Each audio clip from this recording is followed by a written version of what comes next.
Remember when you first heard that guitar riff? Caddyshack gave us Murray, Chase, Dangerfield, and Ted Knight. But behind every one-liner was a production that almost never came together at all. Today, we're counting down 15 weird facts you never knew about Caddyshack. Number 15. You have probably never thought much about why Ty Webb exists the way he does. He floats through Bushwood Country Club sinking impossible putts, delivering pseudo-philosophical one-liners without breaking a sweat. Ty Webb was the only character in the entire original screenplay written specifically for a real actor. From the very first draft, Harold Ramis and co-writer Doug Kenney designed the role around Chevy Chase, tailoring every beat to his exact screen identity. The reason comes down to one decision Chase still carried with him. A few years before Caddyshack, he had turned down Animal House to star in Foul Play alongside Goldie Hawn. Foul Play earned Chase a Golden Globe nomination, but Animal House became a cultural phenomenon without him. When the Caddyshack script arrived, accepting it was partly about not repeating that mistake. Chase later told Sports Illustrated, "I had turned down Animal House to do Foul Play with Goldie Hawn. And then I got the Caddyshack script." The business reality behind that decision mattered enormously. Chase was the biggest comedy name attached to the project, and Orion Pictures reportedly greenlit the $6 million budget, largely because he signed on. Every quirk Ty Webb has, every detached line and impossible shot was engineered around Chase's screen persona before he ever read a page. Next time Webb putts with his eyes closed, remember it was written for him before the cameras were ever booked. Number 14. Think about every Rodney Dangerfield line you can still quote from Caddyshack. The hat insult, the dinner scene takedowns, the running gags that land harder every time you revisit the film. Here is something that changes all of it. Dangerfield's most iconic line, the one about buying a hat and getting a free bowl of soup, was improvised entirely on his very first film take of the entire production. Not a second take, the very first one. The script reportedly contained blank chunks that simply read, "Rodney riffs here," with nothing else on the page. The complete dinner scene, where Al Chervik insults every guest at the country club table, was performed with zero scripted dialogue. Dangerfield ad-libbed every single word. Harold Ramis could never plan blocking or camera coverage for his scenes because nobody knew what Dangerfield would do until the camera was actually rolling. Here's the thing. Ramis had originally envisioned Don Rickles for the role. Rickles would have brought a hostile, aggressive energy that would have made Al Chervik a pure antagonist. Dangerfield's self-deprecating persona transformed the character into something different entirely. A lovable outsider who seemed to know on some level that he did not quite belong, which made audiences root for him rather than simply laugh at him. Dangerfield was 58 years old and approaching his first major film role. He treated every scene like a stand-up set, working from instinct rather than direction. Number 13. Every scene in Caddyshack has a loose, freewheeling quality that feels completely unlike a controlled studio production. There is a reason for that, and it is more strategic than you might think. Harold Ramis deliberately chose to film 3,000 miles from Los Angeles so that Orion Pictures executives could not easily visit the set and see what was actually happening. The on-set drug use, non-stop partying, and full-scale improvisational chaos would not have survived studio oversight for a single week.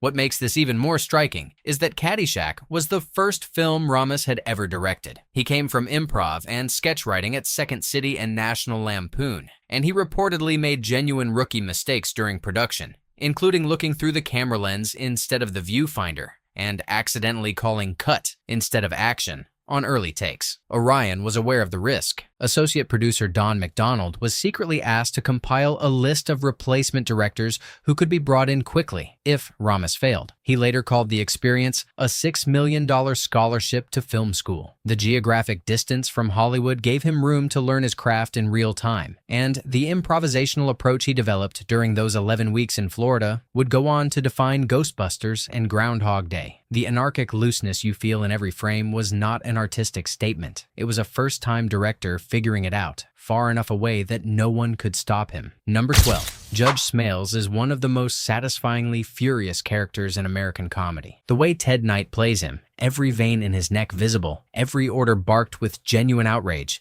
it feels completely authentic. Turns out, It was. Knight was the only person on the entire production who was not participating in the rampant drug use that characterized the shoot. He arrived early for call times, prepared his lines meticulously, went to bed at a reasonable hour, and kept himself removed from the chaos surrounding him. Actor Peter Burkrot, who played Caddy Angie D'Annunzio, stated it plainly. The only person who did not take drugs on the movie was Ted Knight. Michael O'Keefe went further, comparing the availability of cocaine on set to stopping at a taco truck. Knight grew increasingly frustrated as the production evolved around him. His scripted scenes were being cut, while Murray, Dangerfield, and Chase expanded their roles through improvisation. O'Keefe recalled that Knight was the most professional and prepared person on the entire production, and that the atmosphere was not something he was comfortable with at all. And yet, the Blu-ray documentary, The 19th Hole, notes something remarkable. Knight's real friction with Dangerfield translated directly into their on-screen antagonism, and that tension seemed to make the movie better. His frustration never affected his performance on camera. It just made the performance sharper. Judge Smales is furious because Ted Knight genuinely was. Number 11. If you have ever noticed that Danny Noonan's scholarship quest and the caddy tournament storyline feels slightly thin compared to everything happening around them, you noticed something real. The reason is that those threads were originally the entire movie. The original Caddyshack screenplay exceeded 200 pages and centered entirely on Danny Noonan and Tony D'Annunzio as co-protagonists in a genuine coming-of-age story about working-class caddies navigating a world that was not built for them. One studio executive compared the script to the Bible. In terms of sheer length, Murray, Dangerfield, Chase, and Knight were written as supporting roles. As filming progressed, Harold Ramis recognized that the improvised vignettes featuring Murray, Chase, and Dangerfield were generating material too compelling to limit. The production pivoted mid-shoot, restructuring the entire narrative around the comedy stars and cutting significant portions of the caddy storylines to make room. Michael O'Keefe, who played Danny Noonan, described the experience with dry precision. They became the four funny Marx brothers, and I played the visiting Marx brother who cleaned up after them. Scott Colombi, who played Tony D'Annunzio, watched his role shrink from second male lead to a minor supporting part as the production reorganized itself around performers who were never supposed to dominate it. This pivot destroyed the narrative spine that held the story together and created structural chaos that would consume the editing process for months. The film you love exists because that original story was dismantled. Number 10. The Cinderella story monologue is arguably the most quoted scene in the entire film. Carl Spackler narrating his own imaginary master's victory while beheading chrysanthemums with a grass whip, his voice dropping into that low, reverent murmur. It is a perfect piece of comedy, and not a single word of it was written by anyone. The script contained exactly 2 lines of stage direction for that scene. Carl is outside the clubhouse practicing his golf swing, cutting the tops off flowers with a grass whip. That was it. No dialogue. No indication of what the scene would become. Before the camera rolled, Harold Ramis asked Bill Murray one question. Did you ever do imaginary golf commentary in your head? Murray replied, Yeah, don't say anymore. I got it. He asked for 4 rows of chrysanthemums to be planted and stepped into the frame. The unedited version ran approximately 30 minutes before being trimmed down to its final length on screen. Murray later reflected on the moment. I was good back in those days. I could do something when they turned the camera on. I was wired into what I was talking about. Improvising golf was easy for me. In 2005, the American Film Institute placed those lines among the 100 greatest movie quotes ever spoken in American cinema. Words no screenwriter ever wrote, delivered once, captured, and preserved. That is what Ramis got from asking a single question seconds before rolling the camera. Number 9. The scene where Ty Webb's errant shot crashes through Carl Spackler's groundskeeper shack is one of the warmest moments in the film. The 2 men trade quiet observations. You're a tremendous slouch, Webb says. Thank you very much, Spackler replies. There is a relaxed, genuine ease between them that feels like 2 old friends who need no explanation for each other. Here is what makes that remarkable. When principal photography began in Florida, the script contained 0 scenes featuring Murray and Chase together, not one. When producers recognized that the film's 2 biggest stars never shared the screen, Ramis organized a working lunch with Murray, Chase, Doug Kenny, and Brian Doyle Murray to build a scene from scratch that same afternoon. That lunch produced the only scene Bill Murray and Chevy Chase have ever shared in their entire film careers. across every movie either of them has made. Murray required special permission from Saturday Night Live producer Lorne Michaels to extend his Florida stay long enough to film it. 2 years earlier, Murray had replaced Chase on Saturday Night Live. When Chase returned to guest host in February 1978, the two got into a physical backstage confrontation moments before going live. Witnesses recalled Murray shouting medium talent at Chase during the altercation.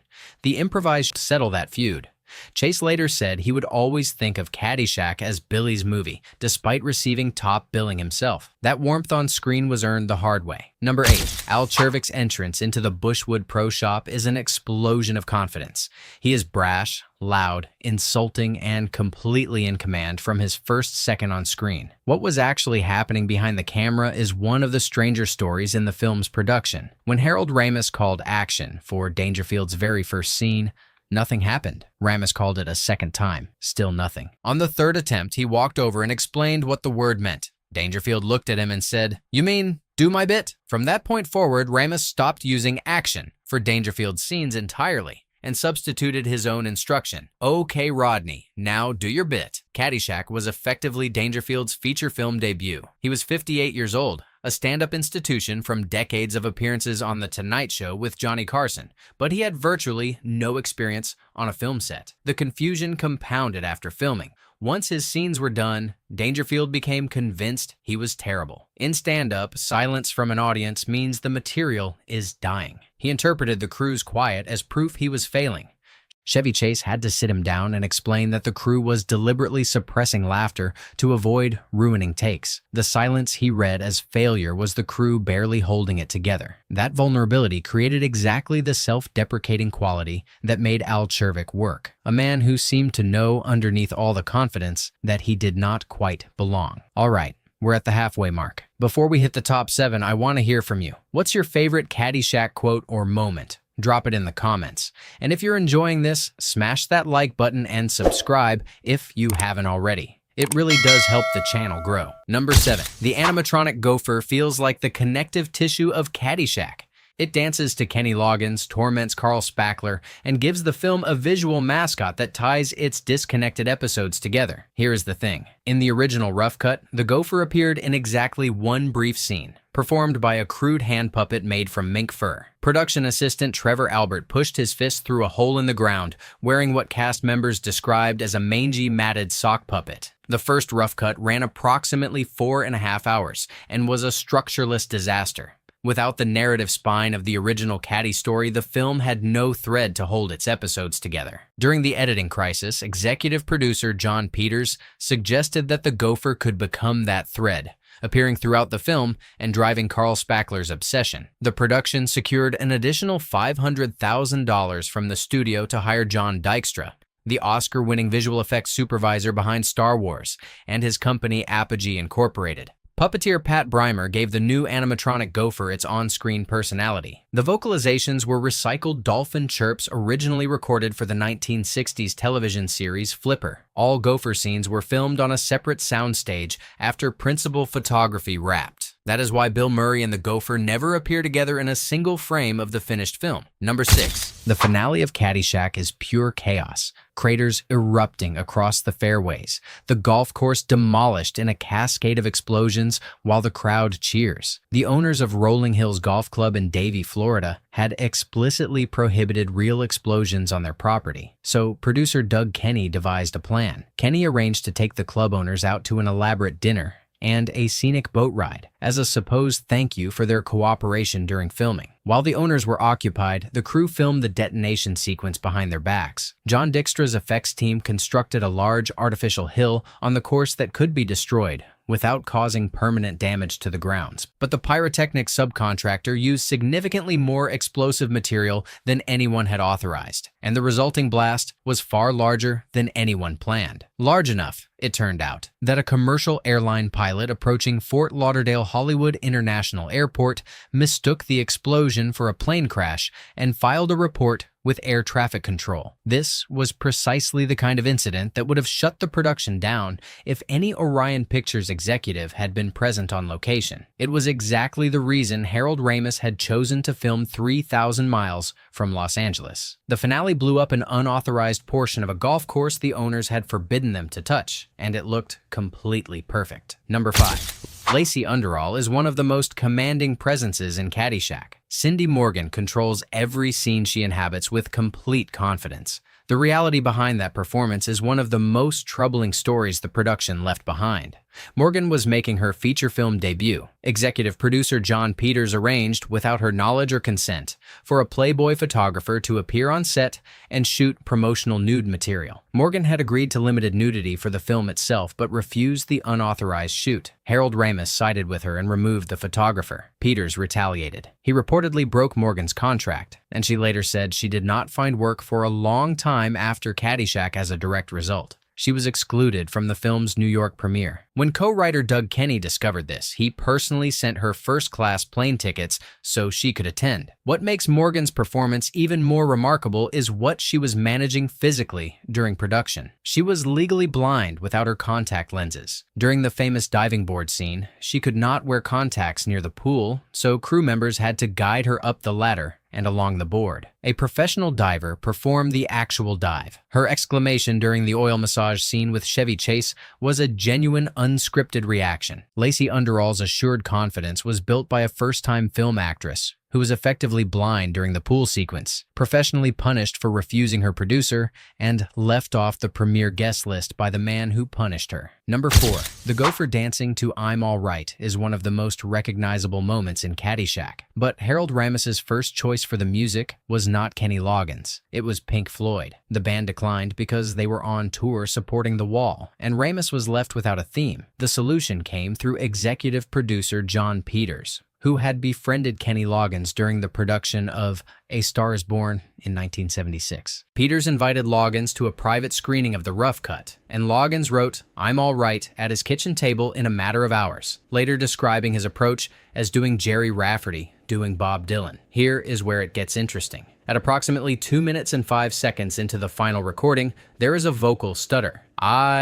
I'm all right. That was a mistake. Loggins misjudged his entrance into the track but kept it in, inspired by a similar happy accident in a Mamas and the Papas recording. Eddie Money happened to be recording in the adjacent studio that day and was recruited on the spot to add background vocals in roughly 20 minutes. I'm All Right peaked at number 7 on the Billboard Hot 100 and earned Loggins a Grammy nomination, launching his career as the defining soundtrack artist of the decade. It exists because a band said no, a producer called a friend, and a singer kept a mistake. Number 3. Carl Spackler is the character everyone associates most with Caddyshack. The mumbling, scheming assistant greenskeeper who narrates his own imaginary master's victory and claims spiritual wisdom from the Dalai Lama. He also does not appear anywhere in the original 200-page screenplay. The gopher hunting storyline originally belonged entirely to head greenskeeper Sandy McFiddish, a minor character played in the finished film by Thomas A. Carlin.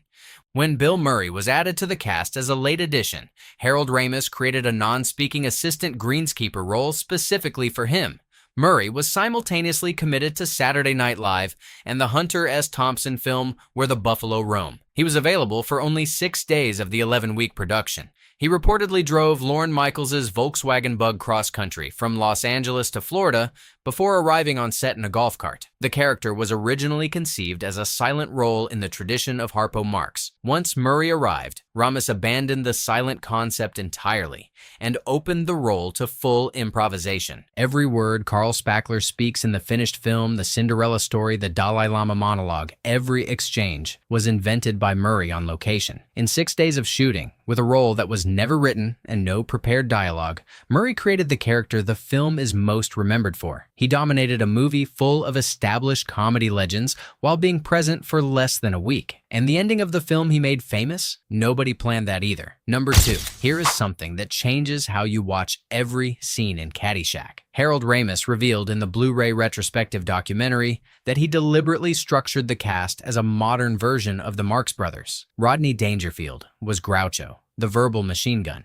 Bill Murray was Harpo, the physical and unpredictable wild card. Chevy Chase was Chico, smooth, detached, operating on his own frequency. It was the architectural blueprint determining how each performer would function, even as the script collapsed around them. That structure is what holds Caddyshack together despite its narrative disorder. Each performer occupies a distinct comedic frequency, and they never truly overlap because Ramis designed them not to. The film's final line shows exactly how far the improvisation extended.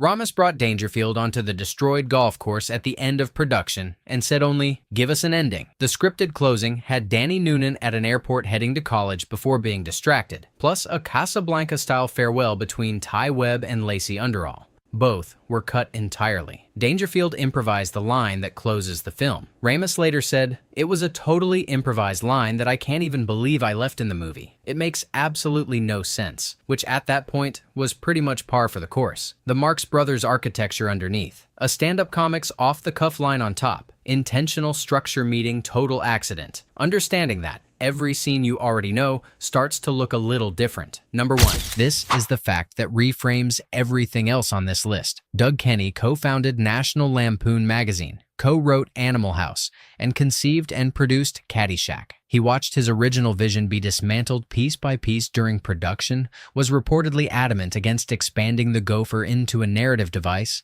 and saw the caddy coming-of-age story he had built get cut to make room for performers who were never supposed to dominate the film. Caddyshack opened on July 25, 1980. To mixed reviews. Kenney had publicly predicted it would outperform Animal House. Kenney lashed out at journalists shortly after the opening, then called Brian Doyle Murray to apologize that the film had not been the blockbuster he promised. Doyle Murray told him it was a hit. Chevy Chase took Kenney to Kauai, Hawaii to rest. On August 27, 1980, 1 month and 2 days after the premiere, Kenney fell from a cliff at the Hanapepe Lookout. He was 33 years old. His death was ruled accidental. Harold Ramis later said, "Doug probably fell while he was looking for a place to jump." Found in his hotel room were notes for future projects and a handwritten line reading, "These last few days are among the happiest I've ever ignored." Bill Murray said of Kenney's funeral, "Every funny person in the world was there, and no one laughed." The man most responsible for this film existing